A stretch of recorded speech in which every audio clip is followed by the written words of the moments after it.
41% of corporate revenues come from those exports. This is not a minuscule thing that is going on, and that's certainly going to have some impacts on economics. Not in a good way. It's also going to impact earnings because, again, as those tariffs do get put into place both ways, that raises the prices of the goods that companies buy. If they can't pass that on to consumers, that's where your problem comes in for earnings and corporate profits. Here's what you need to know before the bell this morning. Very interesting day yesterday in terms of the markets because we talked about yesterday morning that it was very possible that if we had a really hot CPI print, we would come down and we would break kind of those support levels and open down, 1.5%, which is exactly what happened. Hot print came in, market opened sharply lower, and immediately buyers stepped into the markets and began pushing prices back up. And not only did we close above the 50 and the 20-day moving average, holding all of that support, we continue to hold this kind of consolidation and this pattern that we've seen. We've got lower highs, and kind of this running bottom of higher lows, and that's compressing the price here. And again, we said yesterday potentially we could break out of that. We didn't. We stayed right within it, and it was very interesting because immediately, even though the market finished slightly negative yesterday, it was down like 29 basis points. It was immediately after that inflation number, and again, we'll talk about this why that occurred yesterday.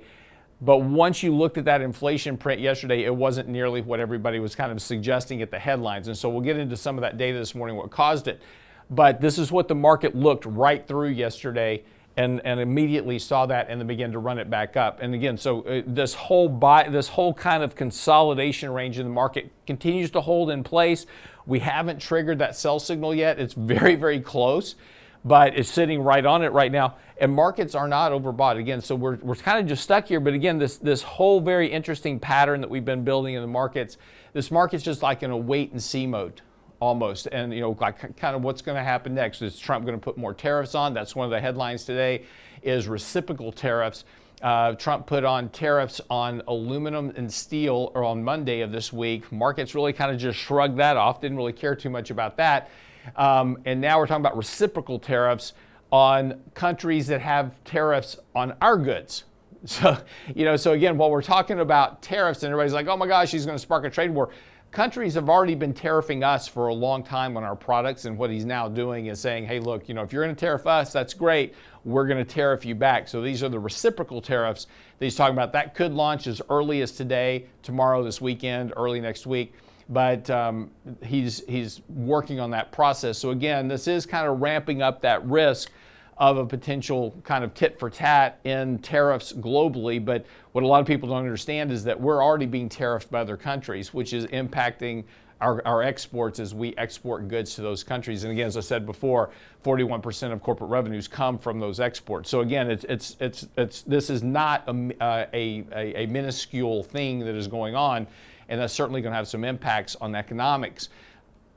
Not in a good way. It's also going to impact earnings because, again, as those tariffs do get put into place both ways, that raises the prices of the goods that companies buy. If they can't pass that on to consumers, that's where your problem comes in for earnings and corporate profits. So those are things that we're watching very closely. And by the way, I've got a very kind of a detailed article coming out tomorrow talking all about tariffs, impacts on markets, and all that's going on. So again, just kind of keep watch that. But bottom line takeaway here is markets are just fine.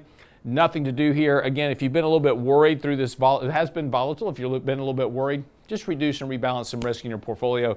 But again, we're kind of watching the support levels. Until we break that, the markets are in good shape.